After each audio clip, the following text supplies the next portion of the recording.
Welcome to Ancient Mythology for Sleep, the channel that helps you drift into peaceful rest each night.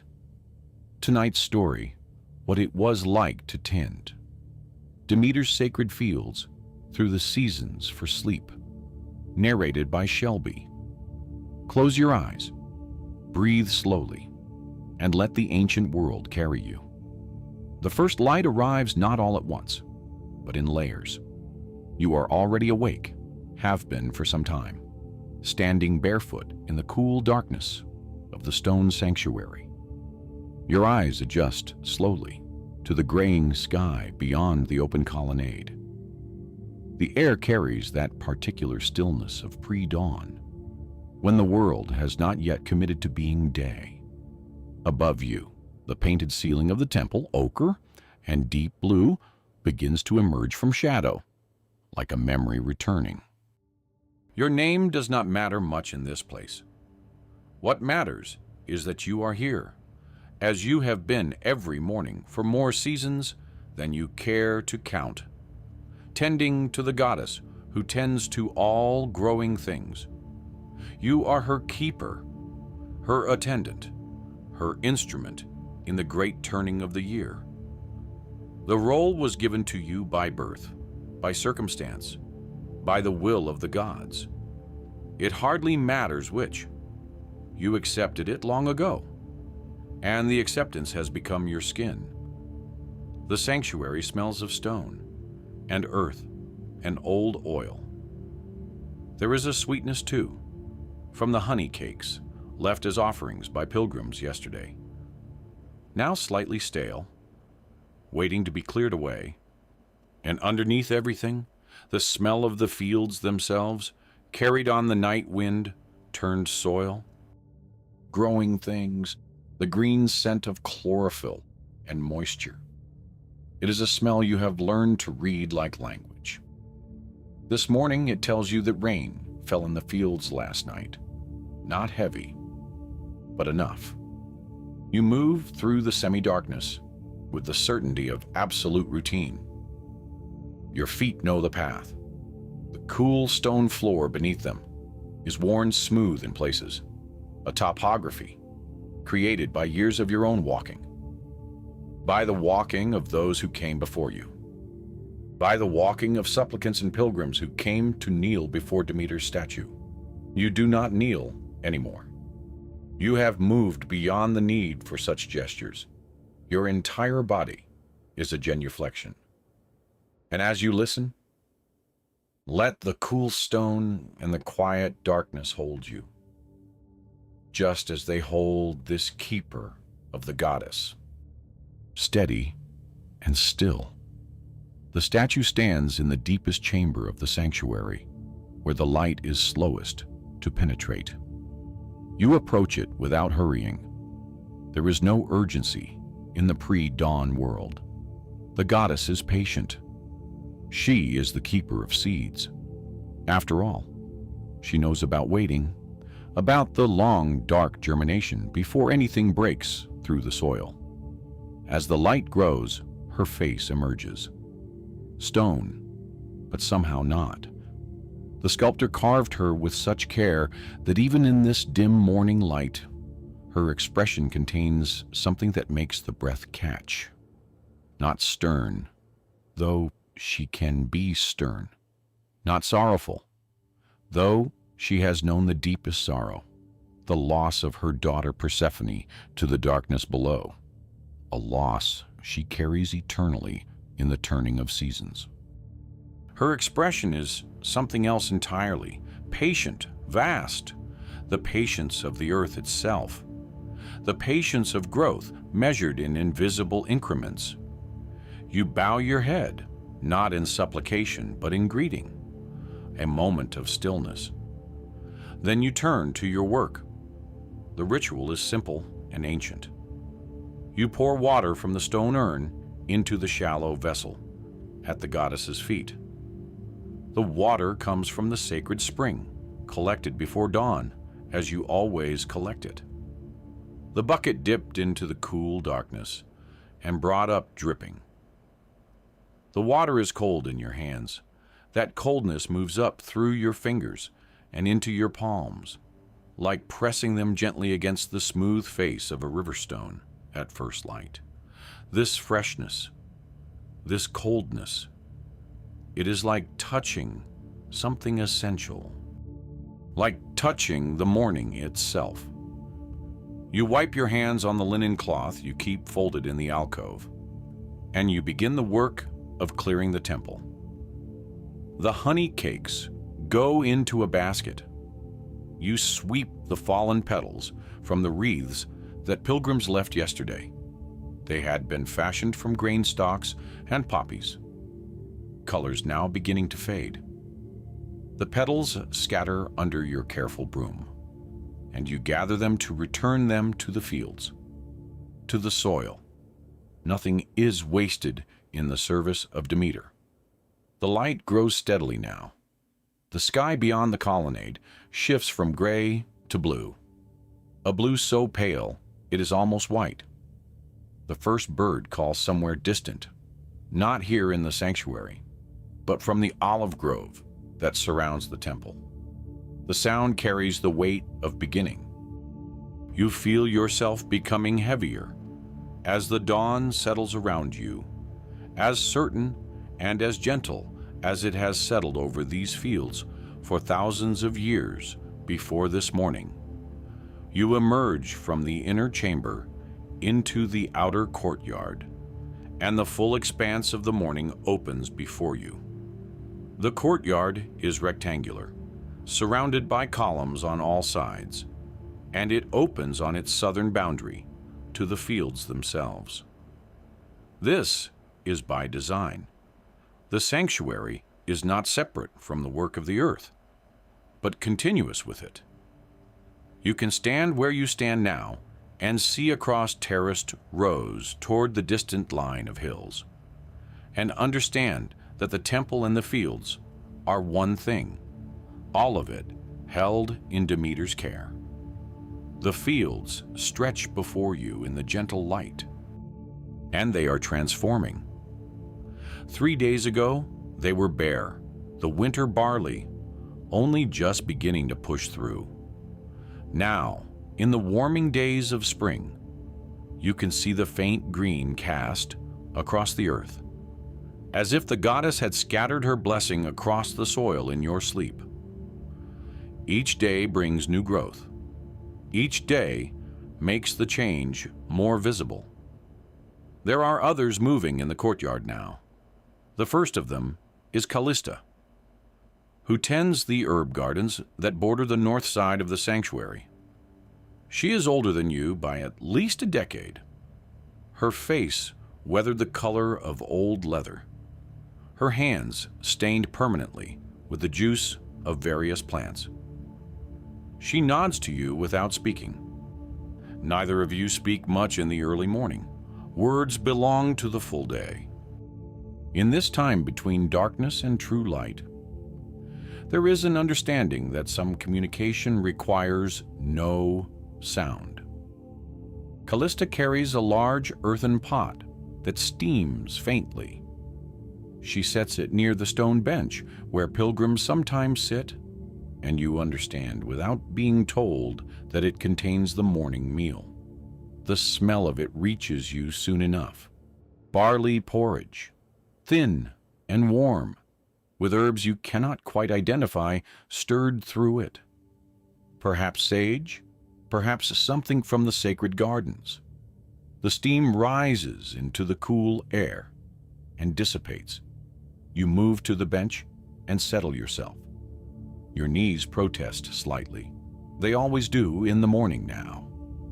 The bench is worn smooth like the temple floor, shaped by countless mornings, exactly like this one. You accept a wooden bowl from Callista and a wooden spoon worn gray from use. The porridge is warm, soothing against your throat. You eat slowly, watching the courtyard fill gradually with the soft business of morning. Let your mind drift into this courtyard, into this warmth, into the unhurried rhythm of a morning that asks nothing of you but to be present. A young boy arrives to tend the water troughs. He can be no more than 10 or 11, with the uncertain movements of someone still becoming comfortable in their own body. He carries buckets from the sacred spring with great seriousness. You know his family tends the fields nearest the temple. This is his apprenticeship, his learning time.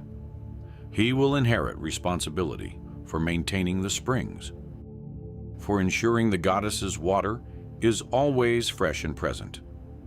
He performs the task with the concentration of a priest performing a sacred rite, which, of course, he is. Other attendants arrive. There is Nikias, who maintains the storehouse and counts the grain offerings. There is Thea, who tends the small sacred herds, 3 goats and 2 sheep that live in the adjacent sanctuary and are never to be slaughtered, only cared for, their wool taken and given to pilgrims as blessed tokens. Each person moves through the courtyard in their own pattern, and yet together the patterns make sense, create order, constitute the maintenance of sacred space. Callista settles beside you on the bench with her own bowl. She eats more quickly than you do. Her movements efficient and practiced. When she finishes, she wipes the bowl with a piece of bread and eats the bread, nothing wasted. This too is in service of the goddess. The soil is ready, Callista says to you, the first words of the day. Her voice is rough from disuse, like a gate opening after long closure.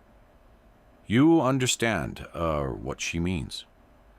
The planting season is beginning.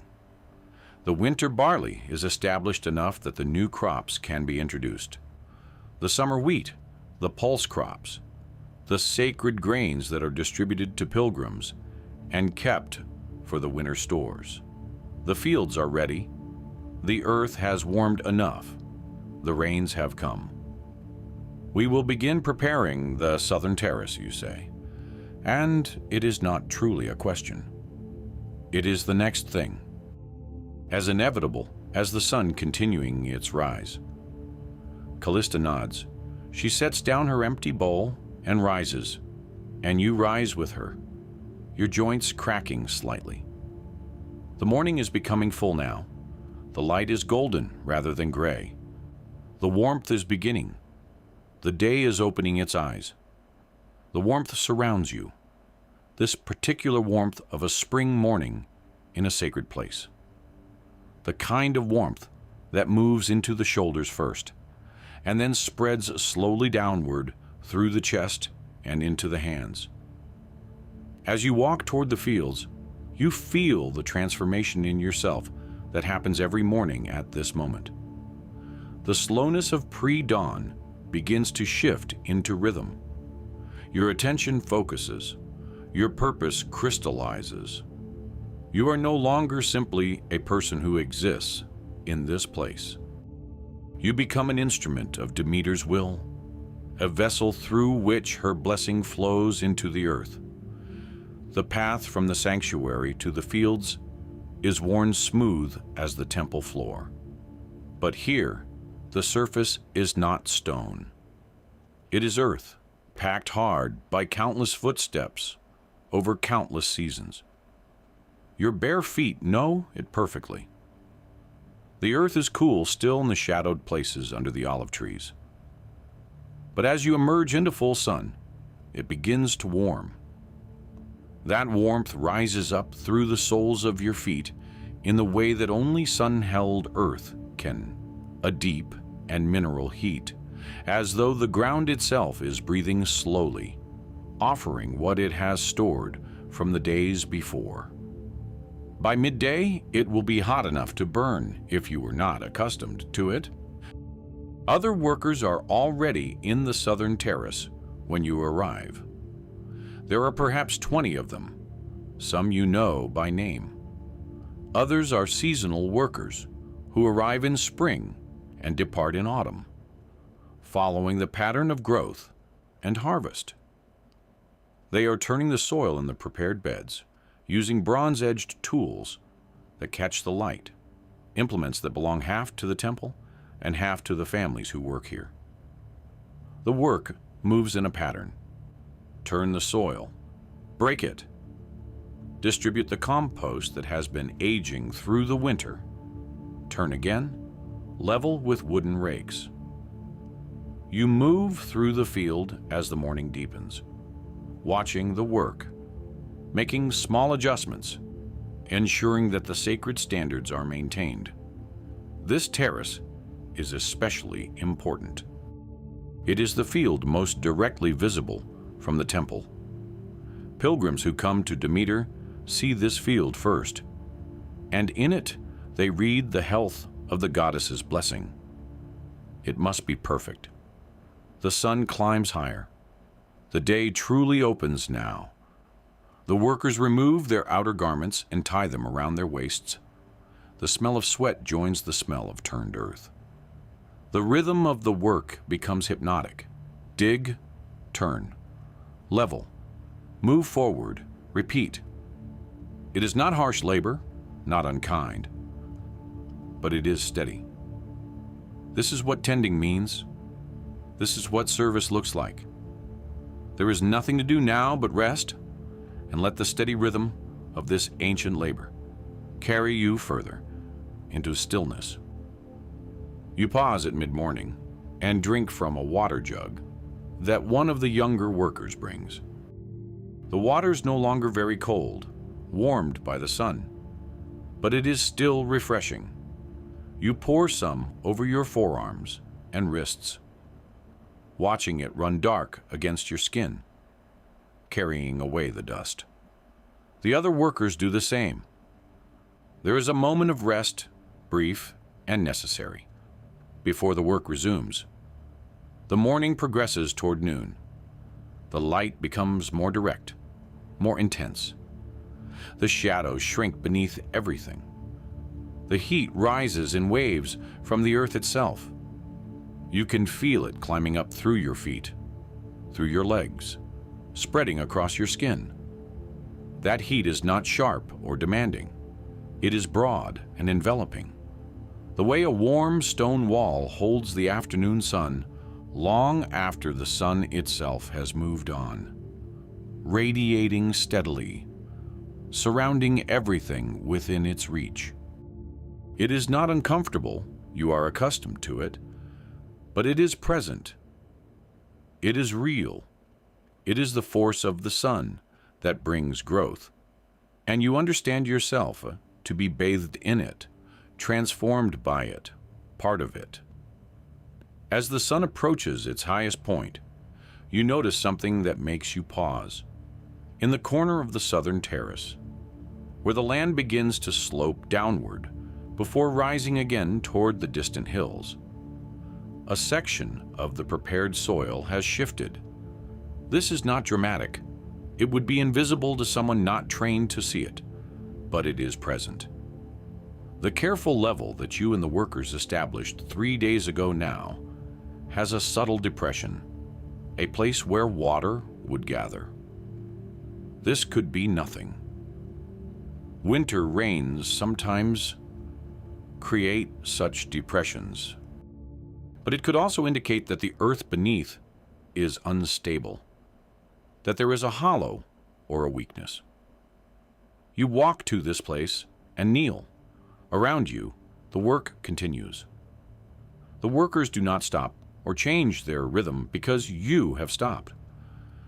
They know your attention is necessary, that you are reading the earth, that this is part of the sacred work. You press your hand against the soil. It is warm, almost hot. But beneath that heat, you can feel something else. A give, a slight yielding that suggests space underneath. You stand and look out across the terrace toward the hills. You think about Demeter's daughter, Persephone, and the story that every person in this land knows. How Hades, god of the underworld, came up through the earth and stole her away as she gathered flowers in a field much like this one. How Demeter, in her grief, withheld her blessing from the world, and winter came, and nothing would grow. How eventually a bargain was struck. Persephone would spend part of the year below, in darkness, in Hades' realm, and part of the year above, in light with her mother. And this is why the seasons change. This is why death and growth are bound together. This is why nothing can live without something dying. Nothing can grow without darkness. And as you listen, let that ancient truth settle into you, like a seed settling into prepared soil. Darkness and light, rest and waking, each one making the other possible. The hollow in the earth beneath the terrace carries this knowledge. You are not frightened by it. The underworld is not a place of terror, not truly. It is a place that must exist. It is part of the pattern, but it is also a place that must be managed, contained, kept in its proper boundaries. You make a mark in the earth, a simple circle made with your heel, to indicate that this place needs attention and investigation. Tomorrow, or the day after, you will bring tools and dig carefully to understand what lies below. There may be nothing. There may be something that needs repair.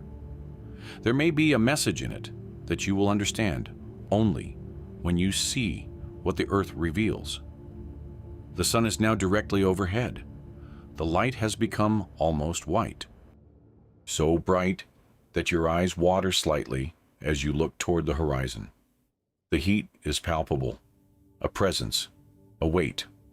The workers have slowed their pace slightly, not from laziness, but from the practical reality that midday heat requires a different rhythm. The work that was brisk in the morning becomes more methodical now, more conserving of energy. You call a rest. The workers gather in the shade of the olive trees at the field's edge. Water is distributed. Bread and cheese are shared. There is a moment of quiet, of stillness, in the midst of the day's heat. Some of the workers close their eyes. Some simply sit in the shade, feeling the respite. You remain standing, looking out across the field. The work is nearly complete for this phase. By tomorrow afternoon, the entire southern terrace will be ready for the seeds. The soil will be prepared. The goddess's blessing will be invoked, and the seeds will be planted. And then there will be the long waiting time, the time of germination and early growth, when the work becomes more subtle and less visible. The midday sun bears down upon everything, upon the fields, upon the workers, upon the distant temple, whose columns you can see from this vantage point, shimmering slightly in the heat. And you stand in the center of it all, your body warmed through, your attention held in the present moment, aware that you are part of something vast and ancient and necessary. This is your life. This is your place. This is what it means to tend Demeter's sacred fields through the seasons. And as the day approaches its middle point, the heat at its height, the work moving forward according to rhythms older than memory, you feel the deep satisfaction of this alignment, of being exactly where you are meant to be, doing exactly what you are meant to do, in service to the goddess who makes all life possible. As the sun begins its slow descent from its zenith, the heat of the day transforms into something gentler. You feel it on your shoulders, that golden, honeyed warmth that promises rest is coming, though not quite yet. It moves across your skin like something almost liquid, settling into the spaces where tension has lived all morning, softening them without asking permission. The intensity has faded. The urgency has lifted. You straighten from the furrows where you've spent the morning, and your back reminds you of the work you've done. But it's a good ache, an honest ache. Around you, the fields stretch in every direction, row after row of grain, swaying with the gentlest breath of wind. Some sections are already tall, their stalks beginning to harden as they fill with the promise of harvest. Other areas are still tender, still finding their way toward the sky. All of it is in your care. The afternoon brings quieter duties. You move toward the eastern edge of the field, where a small spring bubbles up from beneath ancient stone. This is sacred ground, blessed by Demeter herself, you have always believed. The water runs clear and cold, never failing, even in the driest summers. You kneel beside it, and the earth here is soft, rich with minerals and the gifts of countless seasons. Your hands dip into the spring, and you splash your face and neck. The cold jolt is like a small blessing, and you breathe deeply as the water drips from your chin, each drop carrying with it the temperature of deep stone and hidden earth. There is time now to check on the boundary plants, the herbs you've cultivated at the field's perimeter. Rosemary, still green and fragrant. The wild mint that grows at the fence line, spreading its roots deeper each year. These are Demeter's gifts, too, the plants that help sustain both the land and those who tend it. You brush your fingers across the mint leaves as you walk, and the scent rises up. Sharp and green and bright, mingling with the warm earth smell of late afternoon, filling each slow breath you take. And as you listen, the world around you has grown quieter, in the way that only an afternoon can manage, as though the land itself is exhaling after the effort of the morning hours. The shadows have begun to lengthen. They stretch across the pathway between the rows, creating pockets of softer light. The glare that made the morning so bright and demanding has mellowed into something almost comfortable. The world seems to slow with you. Fewer insects buzz in the air. Even the birds have become quieter, though you still hear the occasional call drifting in from the olive grove beyond the northern fence, unhurried and low. You move toward the small stone shelter where you keep your tools. The hoe, the rake, the earthenware jug you refill throughout the day. Today, the jug has been emptied and refilled 3 times.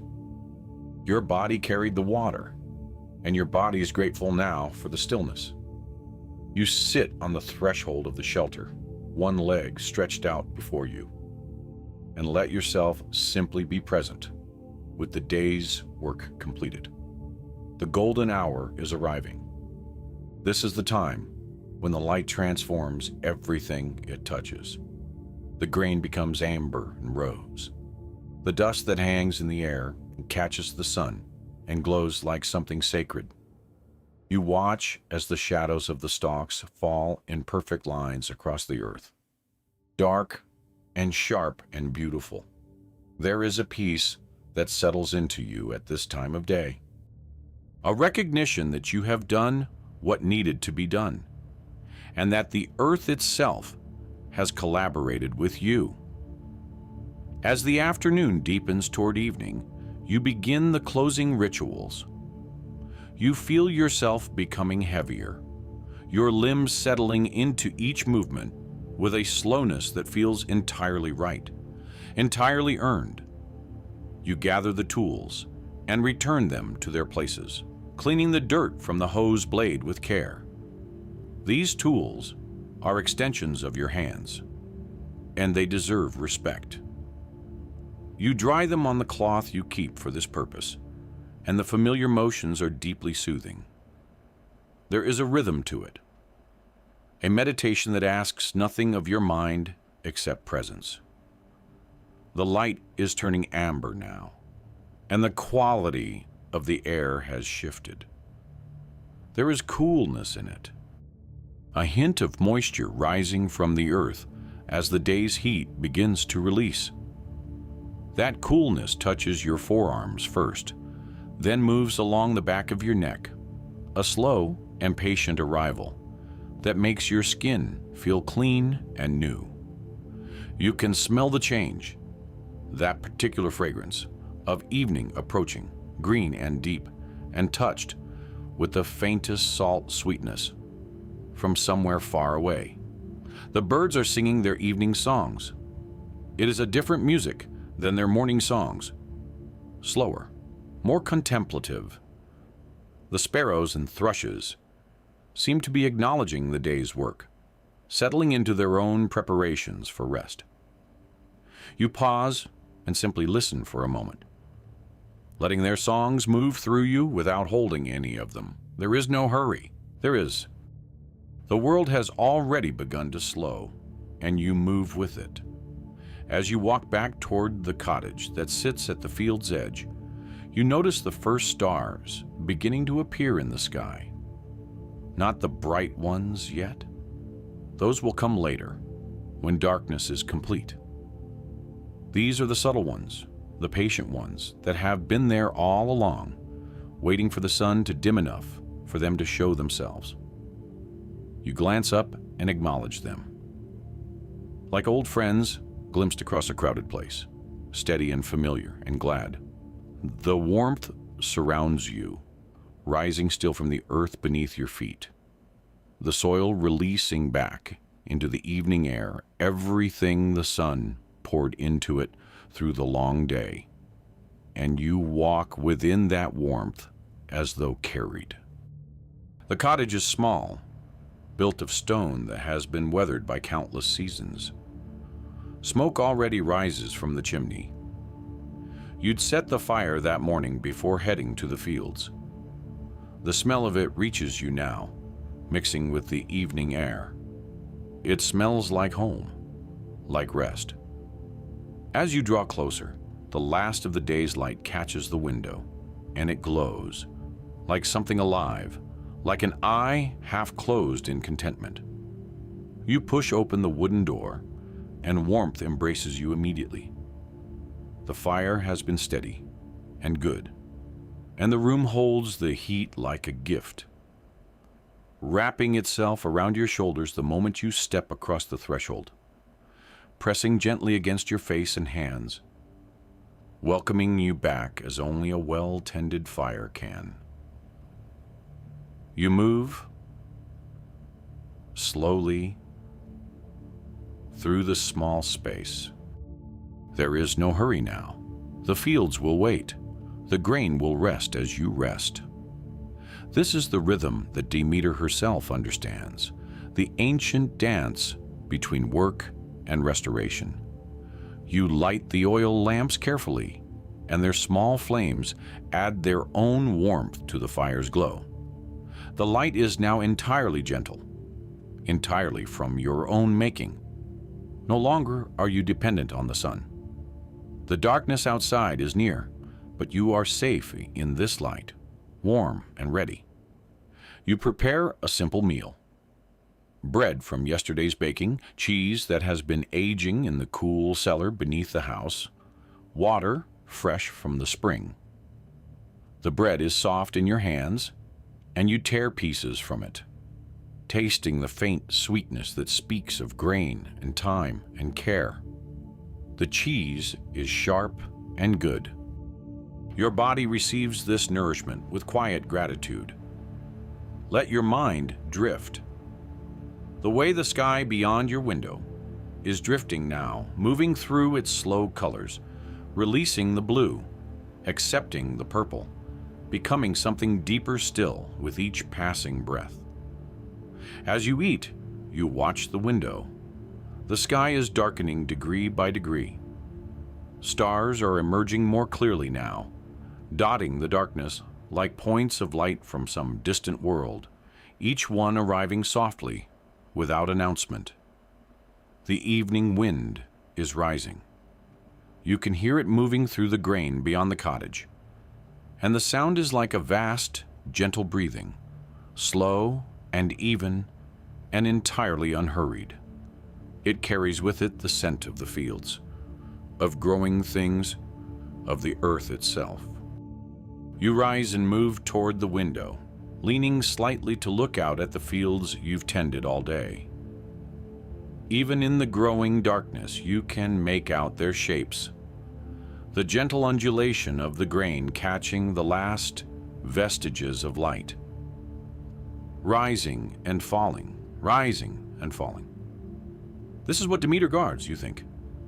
Not just the grain, but this peace that comes when work is honored and rest is earned. You move toward the sleeping space. A simple woven mat covered with blankets and soft herbs from your store. As you settle onto it, the scent of lavender and dried chamomile rises up. Another small comfort, another way that the land provides for you even now, even here, even in the dark.